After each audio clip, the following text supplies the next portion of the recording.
ಬಂಧುಗಳೇ, ಬಹುಶಃ 2024 ತಾರೀಕು ಮತದಾನ ನಡೀತದೆ.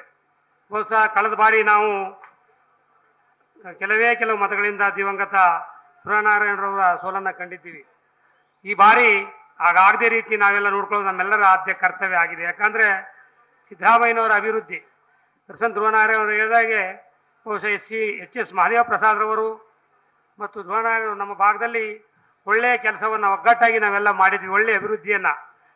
ಅದು 2013-18 ಅವಧಿನಲ್ಲಿ ಸಿದ್ದರಾಮಯ್ಯರು ಕೊಟ್ಟಂಥ ಭಾಗ್ಯಗಳು, ಹಾಗಾಗಿನೇ ಸಿದ್ದರಾಮಯ್ಯನವರ ಭಾಗ್ಯಗಳ ಭಾಗ್ಯದಾತ ಅಂತ ಕರೀತಕ್ಕಂಥದ್ದು. ಇವತ್ತು ಏನು ಗ್ಯಾರಂಟಿಗಳನ್ನು ಸಮರ್ಪಕವಾಗಿ ಜಾರಿಗೆ ತಂದಂಥ ಕೀರ್ತಿ ಸನ್ಮಾನ್ಯ ಮುಖ್ಯಮಂತ್ರಿ ಸಿದ್ದರಾಮಯ್ಯವ್ರಿಗೆ ಸಲ್ಲುತ್ತೆ. ಎಲ್ಲಕ್ಕಿಂತ ಮುಖ್ಯವಾಗಿ ಕಾಂಗ್ರೆಸ್ ಪಕ್ಷದಲ್ಲಿ ತನ್ನದೇ ಆದ ಒಂದು ಸಾಮಾಜಿಕ ನ್ಯಾಯ ಇದೆ. ಎಲ್ಲರನ್ನೂ ಸಮಾನರಾಗಿ ಕಾಣ್ತಕ್ಕಂಥ ಒಂದು ಪಕ್ಷ ಯಾರು ಇದ್ದರೆ ಅದು ಕಾಂಗ್ರೆಸ್ ಪಕ್ಷ.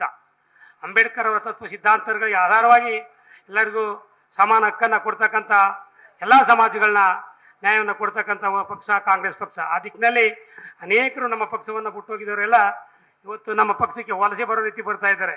ಯಾಕಂದ್ರೆ ಯಾರು BJPಗೆ ಹೋಗಿದ್ರೋ ಅಲ್ಲಿ ಇವರು ಯಾವ ಊರೋ ಯಾವ ದಾಸೆಯನ್ನು ಇಲ್ವೇನೋ ಮತ್ತೆ ಮರಳಿ ನಮ್ಮ ಕಾಂಗ್ರೆಸ್ ಪಕ್ಷ ಅಂತ ಇದೆ.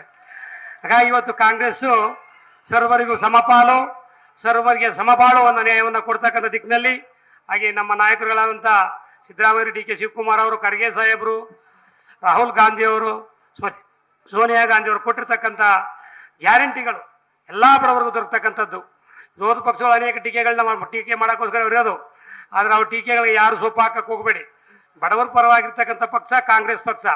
ಆ ದಿಕ್ಕಿನಲ್ಲಿ ತಾವೆಲ್ಲರೂ ಹೆಚ್ಚಿನ ಮತವನ್ನು ಕೊಡುವ ಮುಖಾಂತರ ನಮ್ಮ ಪಕ್ಷವನ್ನು ಗೆಲ್ಲಿಸ್ಕೊಡ್ಬೇಕು. 2024 ನಡೀತಕ್ಕಂಥ ಈ ಚುನಾವಣೆಯಲ್ಲಿ ಹಸ್ತದ ಗುರುತಿ ತಮ್ಮೆಲ್ಲರ ಅತ್ಯಮೂಲ್ಯವಾದ ಮತವನ್ನು ಕೊಡುವ ಮುಖಾಂತರ ನಮ್ಮ ಅಭ್ಯರ್ಥಿನ ಹೆಚ್ಚಿನ ಮತಗಳಿಂದ ಗೆಲ್ಲಿಸಿ ನಮ್ಮ ಈ ಭಾಗದಲ್ಲಿ ಮತ್ತೆ ಅವ್ರನ್ನ ಲೋಕಸಭೆಗೆ ಕೈತಕ್ಕಂಥ ಯೋಚನೆ ಮಾಡಬೇಕು ಅಂತ ನಾನು ತಮ್ಮ ಕೈ ಮುಗಿದು ಪ್ರಾರ್ಥನೆ ಮಾಡಿ ನನ್ನ ಮಾತು ತಮ್ಮೆಲ್ಲರಿಗೂ ಧನ್ಯವಾದಗಳು. ನ್ಯೂಸ್ ಫಸ್ಟ್, ನಿರ್ಭೀತಿಯಿಂದ ನಿಮ್ಮ ಪರವಾಗಿ.